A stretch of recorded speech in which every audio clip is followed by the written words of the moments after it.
Yeah, this is man versus music. You know what I'm saying? Michael Eichel in the building, you know what I'm saying? We're gonna do it like this. It ain't flavor, it's fever. Niggas got penny on the wall. I'm on that. Niggas got phony on the ball. I'm on that. I'm on that. I'm on that.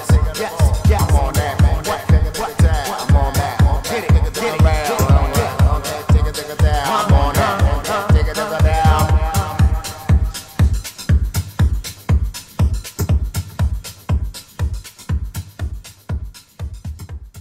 Hey, what's going on, world? And what's it from Main Connection TV, the network, the one channel on YouTube where we actually adopt similar conditions despite our differences. If you guys are wondering why my shirt is wrinkled, it's because I didn't feel like ironing the bitch, and I like this wrinkled look. Yeah, I know y'all gonna be jocking it soon. But anyways, like this video, subscribe to the channel because it's a network, meaning that there's a ton of shit on here. I have over 1,500 videos of stuff. So definitely subscribe. We're here to talk about Interrupted, the next crapola episode from Raw Housewives of Atlanta. And the reason why I'm using the word crapola was because this shit was crapola. Do I even need to look at this? At these notes? Anyways,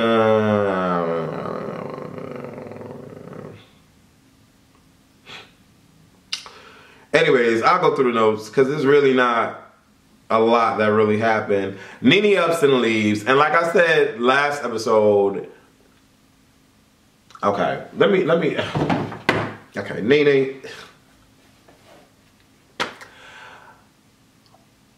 On one side, I understand how she felt attacked, but on the other side, if you brought everybody together to hash out their differences, and it just so happens that everyone has a particular issue with you except for Portia and Phaedra, who wasn't there, then you need to bite the bullet, get over yourself and your blonde wigs, and just listen to this shit, okay? And if Nene was really a person that was concerned about, you know, smoothing things over, then she would have been the adult and said, okay, well, I can understand that. Okay, well, I agree. Well, can I say that I don't like how you do this? Can we agree on that? Can we agree that, Kenya, when you smile in my face and talk about me in post confessionals, that's not being honest? Can we do that? I mean, that's all she had to do. Really, that's all she had to do. Nene could have, if she wouldn't have walked away, she could have had all of those chicks wrapped around her motherfucking finger, except for Candy, because Candy's not here for it. And I mean, case in point, even when she ran and left, they had this great coming to Jesus moment, all the ladies, and they ended up sending a fucking recording to her, kissing her ass like Candy said. The only part that I liked about this whole freaking thing was the fact that Portia kept it motherfucking 100. She was the first girl besides Candy to really keep it real. So far to the point where Kenya couldn't even say anything but smile because Portia was right. Their petty ass argument started over her not saying her right title. Really, Kenya? Who the fuck cares? Who the fuck cares? Kenya does. And that was her first season, so she had to come on the goddamn show with a bang. So we go from that to all the name callings to blah, blah, blah, blah, blah. Then we get to the reunion, and then blah, blah, blah, blah, blah. Her getting beat up and attacked, and blah, blah, blah, blah. And then, you know, Kenya apologizing when they went to the tavern. But then the next time when they see, when she sees Portia, she's what's the word I'm looking for? What's the word I'm looking for? What's the word I'm looking for? Instigating. The situation between Claudia and Portia, talking about, well, yeah, she's with a married man, and blah, blah, blah, blah, blah, and blah, blah, blah, blah, blah. Kenya couldn't do anything but smile and laugh because she knew that shit was foul and she knew it was wrong. She knew it was. These ladies play into the whole, I gotta be shady, I gotta put on for the cameras. No, you really don't, because at the end of the day, well, maybe that is what's keeping the ratings going. I don't know, but it gets to the point. My thing is, if they're tired of it, they need to stop doing it. But don't say in one video, oh, I want to get along with everybody, and then in the next video, you're calling her a whore. Like, what the fuck? Like, these girls look so fucking stupid. And they're not women, they're girls. They look fucking stupid. Nene looked fucking stupid for getting up and running away, and she couldn't even express herself. Grown people that cannot even fucking express themselves do not deserve the title of being grown or being called an adult. Okay? You are a child. If you cannot articulate in a calm manner how you feel about a certain person or a particular situation, you do not just, I don't understand how these people get shows. I don't understand how they get money. I don't understand how they have kids. I don't understand how they're surviving. I just don't get it. I don't understand how they have friends. Like, I know quite a few people that can't articulate and express how they feel. And they get angry and they bottle everything all up and then they explode and they walk off.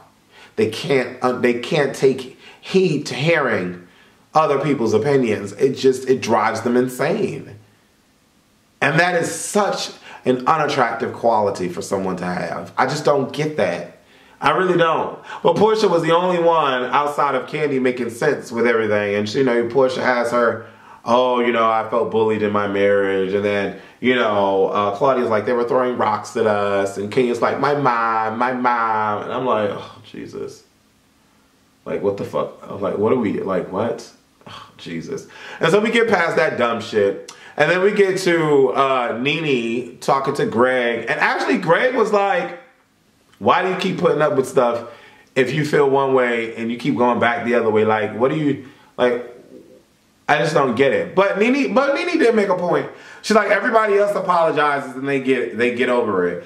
I apologize and people don't take me seriously. And I understand why she said that, but at the same time, she has to be able to self-evaluate herself to, to get why people feel that way. But whatever, she stayed reading the Cinderella line. She can get a Broadway play and make money, but she can't compromise and rationalize. I just don't, and express. I just don't, and listen to what people have to say about her. Like, I just don't get that. I don't understand how she's able to take critique as an actress, but she can't take critique in real life. And these women they just don't make sense to me. Phaedra has another bawling moment on camera, and it was like all to watch because it just solidified the fact that she is human. And she did care about Apollo. Wow. And they really went through some shit. So says her. And I really felt bad for her. She really was in love with Apollo and felt that things have changed. Everybody's questioning why is she a lawyer? Why is she into the Lord and all that? But she allowed this ex-con to come into her house and she, got married to this ex-con. And why did she think that this ex-con would change? People do change. People change when they want to change and when they are willing to change. But people do have the ability to change.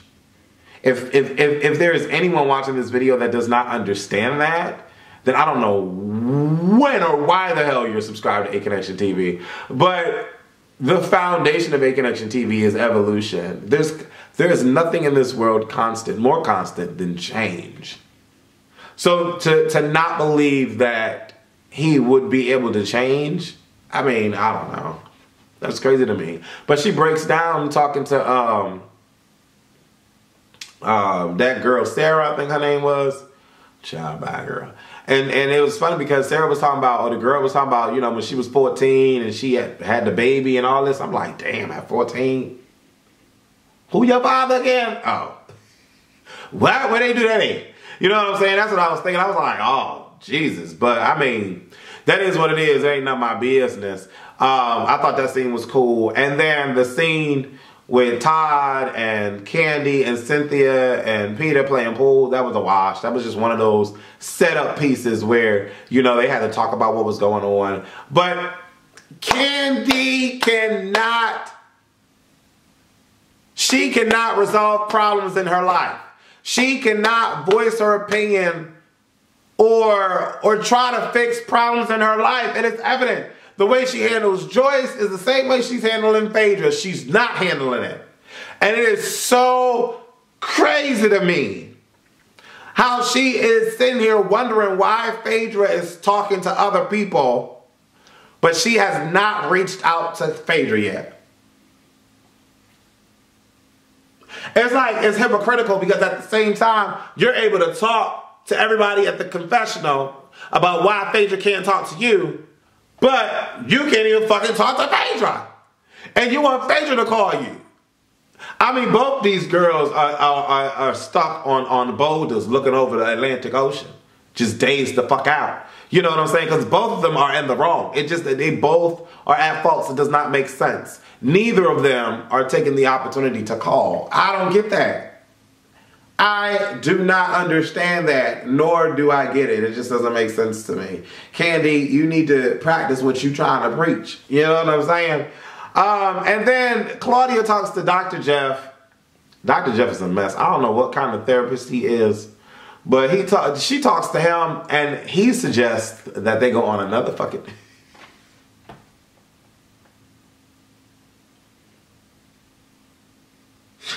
Real Housewives of Atlanta is made up of females who talk about each other behind their backs, females who lie to each other in their faces, corny ass moments of laughter and ratchetness, and going on fucking trips.